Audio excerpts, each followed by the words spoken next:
সালাম আলাইকুম। স্বাগত জানাই আমার এই ভিডিওতে। সাদিক কায়েমকে বলছি, রাষ্ট্র না ব্যক্তি চরিত্র সংস্কার 10,000 দিতে চাই। বাবা সাদিক কায়েম, আমি তোমাকে উদ্দেশ্য করেই বলছি, একটি রাষ্ট্র, সমাজ, জনপদের গুণগত পরিবর্তন কি করে হতে পারে যদি মানুষের চরিত্র না থাকে? মানুষকে নিয়ে তো রাষ্ট্র, মানুষের জন্যই তো রাষ্ট্র। যদি মানুষের চরিত্রই নষ্ট হয়ে যায়, থাকে না কোনো নীতি, নৈতিকতা, চরিত্র, আদর্শ, তাহলে সেই রাষ্ট্র কোন দিকে যাবে? তোমার বয়স কত আমি জানি না, 25, 22, 20 না কত আমি জানি না ঠিক, ওরকমই হবে আর কি। সো কি দেখলা এই 15-20 বছরে? আর আমি তোমার বয়সের 3-4 গুণ হব। আমি যা দেখছি, আমি সেই অভিজ্ঞতা থেকে বলতেছি, এটা একটা গজবের রাষ্ট্র। Very simple. কষ্ট পাও, মেনে নাও বা নাই নাও, এটাই রূঢ় বাস্তবতা। গজবের রাষ্ট্র, এটা একটা গজবের রাষ্ট্র, এটা গজবের রাষ্ট্র। আল্লাহর রহমত, বরকত এই রাষ্ট্রে নাজিল হবে না। আর বারবার বলছি, আমার কোনো আশা ভরসা নাই এই গতানুগতিক রাজনীতি এবং রাজনীতিবিদদের কাছে। শুধুই প্রত্যাশায় নতুন প্রজন্মের কাছে। যেই পরিবর্তনটা তোমরা এনেছিলা, সেটা হাতছাড়া হওয়ার উপক্রম। আমি খুব আশাবাদী হয়েছিলাম, এখনো আশাবাদী, but I don't find any hope এই গতানুগতিক রাজনীতিতে। তোমরা যদি এগিয়ে আসো, শুধু তুমি না, তোমরা মানে নতুন প্রজন্ম যদি এগিয়ে আসে, এই রাষ্ট্রের হাল ধরে, তাহলে যদি একটা গুণগত পরিবর্তন হতে পারে। আমি এর আগে একটা শর্ট ভিডিও দিছি, আজকে একটা ফুল ফ্লেজড কথা বলতেছি তোমাকে নিয়ে। বাবা, যদি কিছু করতে চাও এটাকে, তাহলে কিছু করো। এই ঢাকা ইউনিভার্সিটিকে বলা হয় প্রাচ্যের অক্সফোর্ড, অহংকার আমাদের। আসলে কি এটা অক্সফোর্ড ইউনিভার্সিটি? অক্সফোর্ড ইউনিভার্সিটিটা কোথায়? এটা ইংল্যান্ডের অক্সফোর্ডশায়ারে অবস্থিত। এটা 239টা ভবন, 38টা কলেজ নিয়ে অক্সফোর্ড ইউনিভার্সিটি। বলতে গেলে 6 লক্ষ বর্গ মিটার জায়গা জুড়ে এই ইউনিভার্সিটিটা। এখানকার কিছু প্রোডাক্টের নাম বলি: Margaret Thatcher, Tony Blair, Boris Johnson, Rishi Sunak, Stephen Hawking, Bill Clinton, Indira Gandhi, Imran Khan. কি পয়দা আমরা করলাম এই প্রাচ্যের অক্সফোর্ড দিয়া! এখানে 7 মার্ডার, এখানে র্যাগিং, এখানে নানা ধরনের ধর্ষক, শুধুই মারামারির ইতিহাস, শুধুই মারামারির ইতিহাস। কয়টা বছর এখানে নিরবিচ্ছিন্নভাবে লেখাপড়া হচ্ছে। বাংলাদেশের কোন ইউনিভার্সিটিতে শুধুই লেখাপড়া, গবেষণা, এবং সেখান থেকে মহামানব তৈরি হয়েছে, নেতা তৈরি হয়েছে?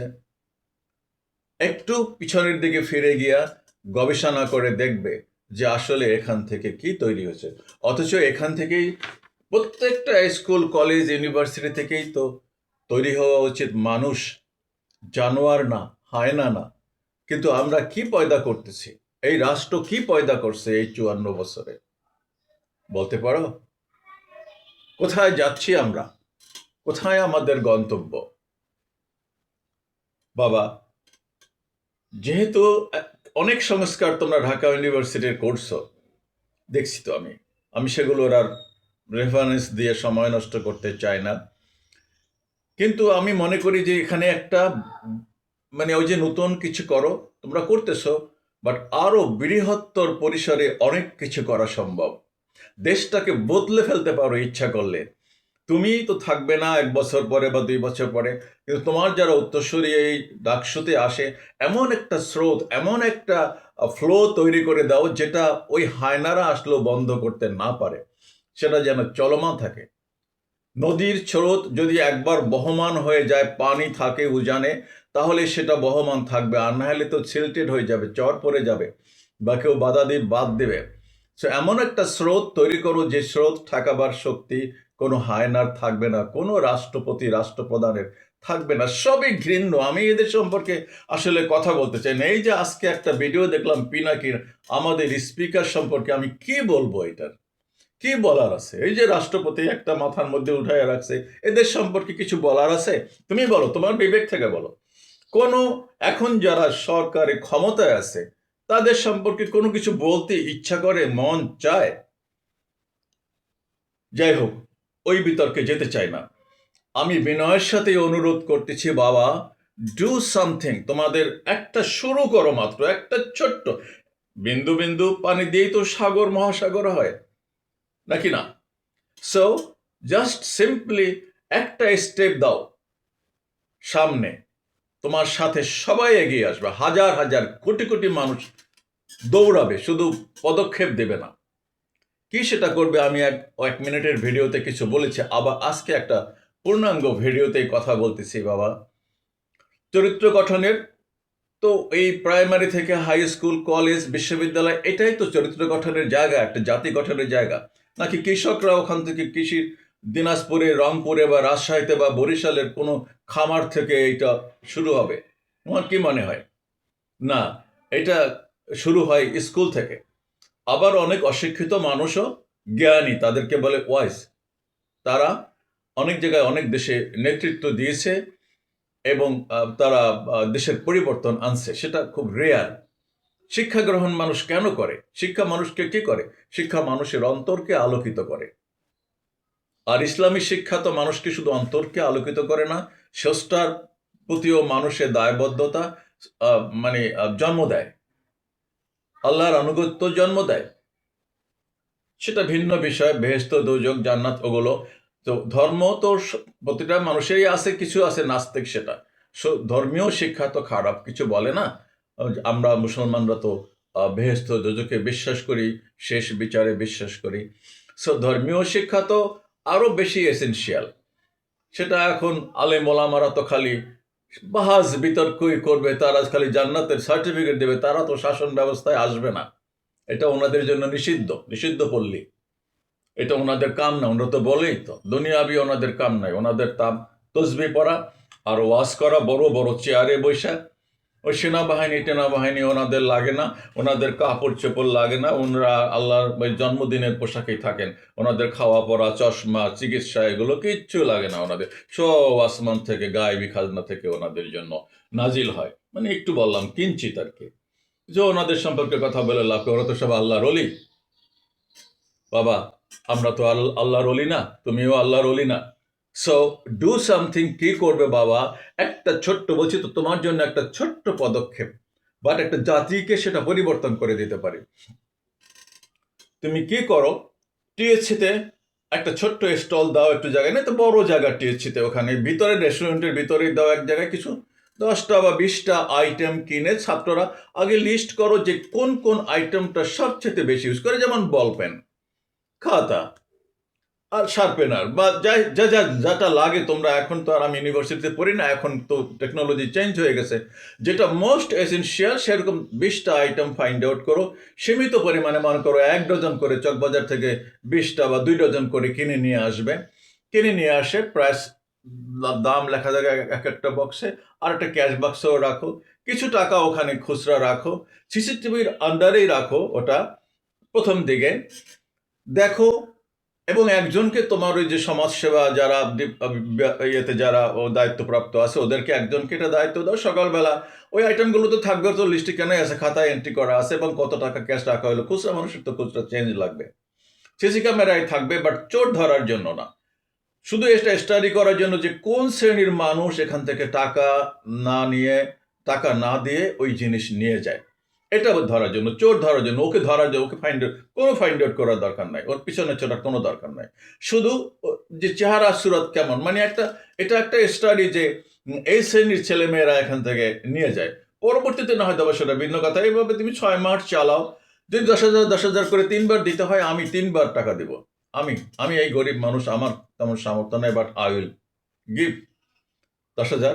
যদি ওটা যায় লস, আবার 10,000 দিব, আবারও 10,000 দিব। তারপর তো বুঝতেই পারবা যে কি হচ্ছে এই জাতির চরিত্রের কথা, যেটা বিশ্ববিদ্যালয় তোমরা অক্সফোর্ড, প্রাচ্যের অক্সফোর্ড বলে দাবি করো।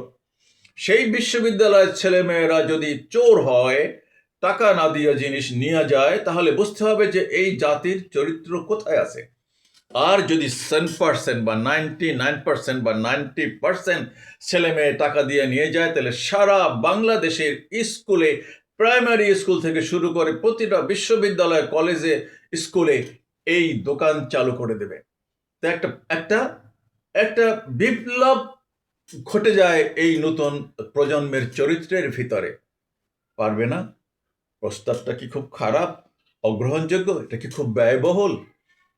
আমার তো মনে হয় 99% ছেলেমেয়েরা খুশি হবে যে আমাদের একটা দোকান আছে, খুব সীমিত দামে এটা এই জিনিসগুলো, খাতা, পেন্সিল, বই, এটা সেটা যা যা লাগে, কিছু খাবার দাবারও, 2-3টা খাবার, কিছু চানাচুর, কিছু চকলেট, কিছু বিস্কিট, ছোট প্যাকেট, ওই টিফিন টুফিনে খায় যাতে।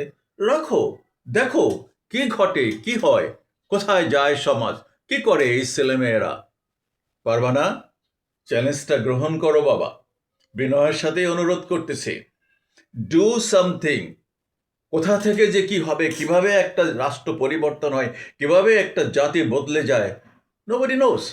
আল্লাহর রহমত বর্ষিত হবে যেদিন এই জাতি এই কাজটা করবে, কোনো অসদাচরণ করবে না, কোনো মানুষকে ঠকাবে না, লোক ঠকাবে না, তখন আল্লাহর রহমত এই জাতির উপরে বর্ষিত হবে। এই জাতির কোনো অভাব হবে না। যারা দরিদ্র মানুষের জন্য আগায় আসবে, যারা মিথ্যা কথা বলতেই জানে না, লোক ঠকাতেই জানে না। এখন কি হচ্ছে, বাংলাদেশ ব্যাংক লুট হয়, 6-7টা ব্যাংক লুট হয়ে বসে রয়েছে এইখানে। রাষ্ট্রীয় টাকা $240 বিলিয়ন, 15 বছরের জন্ম থেকেই তো এটা বটমলেস বাস্কেট, এটা একটা চোরের খনি। বাবা, এই তকমাটা কি গোছানো যায় না? এই তকমাটা গোছানোর এইটাই হয়েছে মেডিসিন। পারবা কি পারবা না সেটা তো বড় কথা না, just you try, go on, just step forward. আমি আমার দর্শক যারা আছেন সবাইকে বলতেছি, আমার এই ভিডিওটা সাদিক কায়েমের, আমি একদিন গেছিলাম ওদের সাথে দেখা করতে, সেদিন ইউরোপীয় ইউনিয়নের কারা কারা আসছে, ওখানে আর দেখা হয় নাই। আমি তো বলছি, আমি তো ঢাকা ইউনিভার্সিটিতে লেখাপড়া করছি, আইবিতে লেখাপড়া করছি, অনেক হলে আমি থাকছি। সো আমারও ফেভারেট। আমি তো প্রত্যেকটা ইউনিভার্সিটির ক্যাম্পাসে আমি গেছি। এইবার তো খুলনা তো বহুবার গেছি, যাই না, এবার খুলনা ইউনিভার্সিটির ক্যাম্পাসেও দেখে আসলাম আমি। আর বলছি তো, যদি আমার লেখাপড়ার পরিবেশে যদি আমার ভালো না লাগে, আমি যদি ওর ওর প্রতি আমার দুর্বলতা না থাকে, ভালোবাসা না থাকে, তাহলে আমি তো একটা লেখাপড়া করে গরু হয়েছে আমি বলবো আর কি। So I love each and every school, college, university, সেটা পৃথিবীতে। এখানে হলো মানুষ তৈরির কারখানা। মাদ্রাসাও বাদ নাই, মাদ্রাসাও ভালো। মাদ্রাসায় তো আরো ভালো লেখাপড়া হয়। আমি তো বলছি, আমি যদি 24 ঘন্টার ক্ষমতা পাইতাম, বিশ্ববিদ্যালয়গুলোকে তোমাদের মাদ্রাসা বানাই দিতাম। ইন দ্যাট সেন্স যে এখানে মাদ্রাসার ছেলেরা 16-17 ঘন্টা নিরবচ্ছিন্ন লেখাপড়া করে। কোনো মাদ্রাসার ছেলে দর্শন করে, কোনো মাদ্রাসার ছেলে সিগারেট খায়, কোনো নেশাখোর হয়, রেয়ার। দুই একটা ইমাম আলেম ওলামারাতে ধর্ষণ করে না, পরকিয়া করে না, নট দ্যাট, সেটা তো ছিটাফোটা এক পাশে থাকে, সেটাও থাকা উচিত নয় আর কি। যাই হোক, I don't support that. So আমি তো লেখাপড়ার, আমি তো বলছি বাবা, ভিক্ষা করে খাবো, কোনো সমস্যা নাই। ছেলে মেয়ে যদি খাবার নাও দেয়, তারপরও ছেলে মেয়েদের জন্য লেখাপড়ার জন্য খরচ করব, সব বিলাই দেবো আর কি। এটাই আমার নীতি, এটাই আমার আদর্শ। আমি সবাইকে অনুরোধ করি যে আপনাদের ছেলে মেয়েদের পিছনে জীবনের শেষ কপর্দক পর্যন্ত ব্যয় করবেন। তবে এখানে পারিবারিক একটা বিষয় আছে, যেটা আসলে অশান্তি সৃষ্টি করা মোটেই ভালো না। তাহলে এই অশান্তি সৃষ্টি করলে, তৃতীয় পক্ষের ইন্ধন যোগাইলে এই ছেলেমেয়েরা খাবার হয়, খারাপ হয়, অমানুষ হয়, লেখাপড়া শিখেও দেখি তো ইঞ্জিনিয়ার ছেলেমেয়েরা বাবা মাকে খাবার দেয় না, রাস্তায় ফেলে যায়, ঘর থেকে বের করে দেয়। আর বউগুলো হয়েছে একেবারে হারে হারামজাদা। ছেলেরা প্রশ্রয় দেয় বলেই বউগুলো মাথায় ওঠে আর কি। আমি অনুরোধ করব, যে ছেলে বা যে মেয়ে তুমি এটা দেখো, আমার ভিডিওর কথা শোনো বাবা, তোমার কপালে আসলে কোনোদিনও সুখ আসবে না। তোমার ছেলে মেয়েরাও ঠিক এই সেম ট্রিটমেন্ট তোমাকে করবে। তুমি এটা লিখে রাখতে পারো আজকে। মানুষ কোনো কপালে সিল নিয়ে আসে না, কাউকে চেনা যায় না, বাট এই কার্যকলাপ প্রমাণ করে যে তুমি একটা অসভ্য পরিবারের মেয়ে, এবং তোমার ছেলে মেয়েগুলো অসভ্য, অসৎ, বর্বর হবে। যেই ট্রিটমেন্ট তুমি তোমার শ্বশুরকে বা তুমি তোমার বাবাকে দিচ্ছ, সেই সেম ট্রিটমেন্ট তুমি ব্যাক পাবা।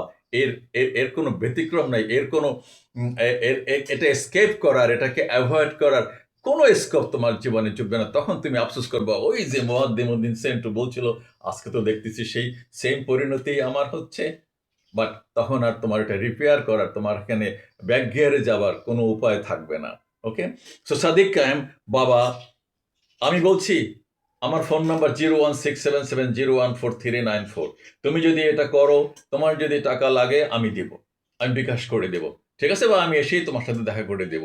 বাট আমার অনুরোধ, তুমি টিএসসির একটু ছোট্ট জায়গায় একটা কর্নার রেস্টুরেন্টের ভিতরে এটা চালু করে দাও, 20টা আইটেম কেনো, কিছু চকলেট, কিছু পেন্সিল, কিছু খাতা, যা যা লাগে তোমাদের এখন যারা, তুমি তো অনেক কিছু করছো, তোমরা তো বিশ্ববিদ্যালয়টার জন্য অনেক কিছু করছো। সো তোমার দেখা দেখি যেন প্রত্যেকটা বিশ্ববিদ্যালয়ে এটা করে, এক্সপেরিমেন্টাল। আর সেটা সাকসেসফুল হলে সমস্ত কলেজে করবে, সমস্ত স্কুলে করবে, প্রাইমারি স্কুলেও করবে। কারণ ওখান থেকে এই ছেলেমেয়েরা তো আরো বেশি উৎসাহী এসবে। আমাদের দোকান আছে, কোনো দোকানদার নাই, আমরা নিজেরাই কিনি, নিজেরাই বেচি। এটা মজা ওদের, তাই না? ঠিক না? দেখো বাবা, চিন্তা করে দেখো। আর তুমি আমাকে জানাইও যদি করো এটা। আমি দর্শকদেরকেও বলতেছি, যদি সাদিক কায়েমের নলেজে দিতে পারেন আমার এই ভিডিওটা, ও দেখবে কিনা জানি না, ও তো থাকে ব্যস্ত। আমি I will be so grateful to you all. Okay, আল্লাহ হাফেজ, আসসালামু আলাইকুম।